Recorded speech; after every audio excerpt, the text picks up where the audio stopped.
Hello friends and my dear student. Today I will tell you about the Indian Contract Act 1872.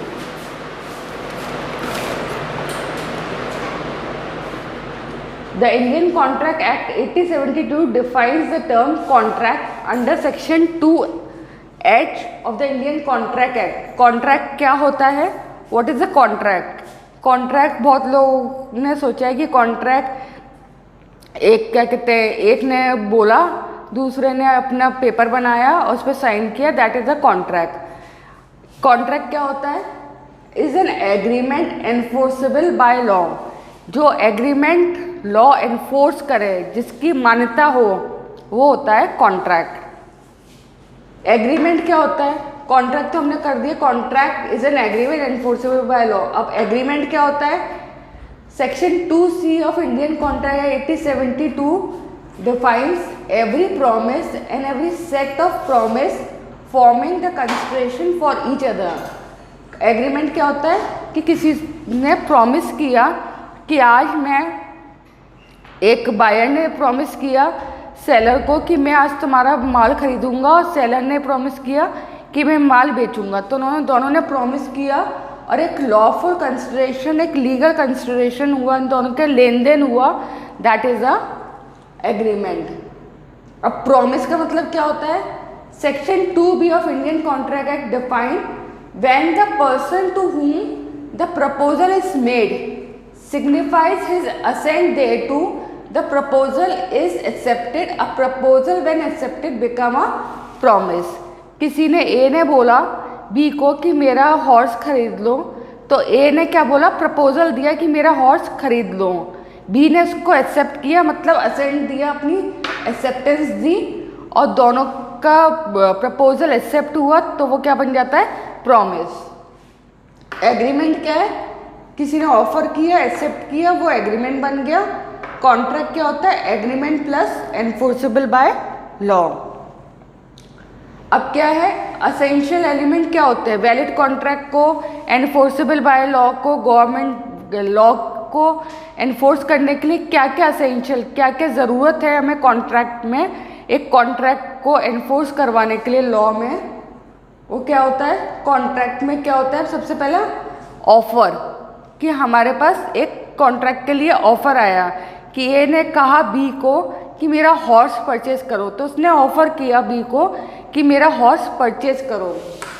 B ने accept कर लिया, that is acceptance.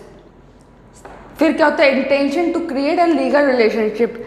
दोनों का है कि हम, ए ने कहा परचेज करने के लिए, बी ने सेल करने के लिए कहा, तो क्या हो गया? Intention to create legal relationship. इसमें इंटेंशन नहीं है कि हाँ मैंने कह दिया और उसने खरीद लिया, फ्रॉड नहीं है। इसलिए मैंने आपको पहले स्लाइड में इसलिए बताया था फ्रॉड क्या होता है। लीगल रिलेशनशिप होते हैं capacity to contract. Capacity to contract का मतलब क्या होता है कि किसी, हम माइनर्स हैं जो 18 साल से नीचे एज के हैं, उनसे कॉन्ट्रैक्ट नहीं कर सकते हैं। अनसाउंड माइंड वाले से कॉन्ट्रैक्ट नहीं कर सकते। जो मेंटली स्टेबल नहीं है उससे कॉन्ट्रैक्ट नहीं कर सकते हैं। जो ड्रंक करता है उससे हम कॉन्ट्रैक्ट नहीं कर सकते हैं। तो वो पर्सन बिल्कुल सही होना चाहिए। कैपेसिटी टू कॉन्ट्रैक्ट क्या होता है? वो बिल्कुल साउंड माइंड, बिल्कुल अपने होश और हवास में कॉन्ट्रैक्ट करें। जेन्युइन और फ्री कंसेंट होना चाहिए। एक जेन्युइन होना चाहिए और सामने वाले की कंसेंट होना चाहिए। इसलिए सेकंड स्लाइड में मैंने कोरेजन और अनड्यू इन्फ्लुएंस बताया था। कोरेजन का मतलब होता है फिजिकल प्रेशर से आपने किसी को मनवाना। अनड्यू इन्फ्लुएंस होता है किसी को आपने मेंटल प्रेशर दिया, अपनी पोजीशन का गलत फ़ायदा उठाया, वो होता है अनड्यू इन्फ्लुएंस। फ्री कंसेंट होनी चाहिए, सामने वाला राजी होना चाहिए और जेन्युइन होना चाहिए। जेन्युइन का मतलब क्या होता है कि गैम्बलिंग के लिए नहीं, किसी के मर्डर के लिए आपने कॉन्ट्रैक्ट कर दिया, वो जेन्युइन नहीं होता है, वो इलीगल होता है। तो वो क्या लॉ एनफोर्स नहीं करेगा, लॉ उसको वॉइड, नल एंड वॉइड मानेगा कि ये कॉन्ट्रैक्ट कभी हुआ ही नहीं है। फिर क्या होता है? लॉफुल ऑब्जेक्ट होना चाहिए, जो मैंने अभी बताया आपको, और सर्टेनिटी होनी चाहिए कि कुछ एक सर्टेन टाइम पीरियड होना चाहिए कोई भी कॉन्ट्रैक्ट के लिए। 1 साल, 6 मंथ्स, 3 मंथ्स, 5 डेज, 15 डेज, एक सर्टेनिटी होनी चाहिए, एक सर्टेन पीरियड ऑफ टाइम होना चाहिए कॉन्ट्रैक्ट के लिए। तो ये तो हमारा कॉन्ट्रैक्ट हुआ।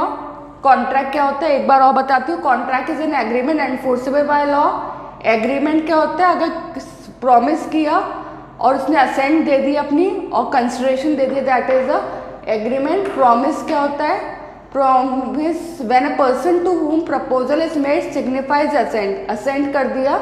Agreement is offer plus acceptance, contract is agreement plus enforceable by law. Next video में मैं आपको बताऊंगी what is void contract and what is voidable contract. Thank you friends. अगर आपको हमारा चैनल पसंद आ रहा हो तो प्लीज़ सब्सक्राइब कीजिए, लाइक कीजिए और बेल आइकन दबाना ना भूलिए। Thank you.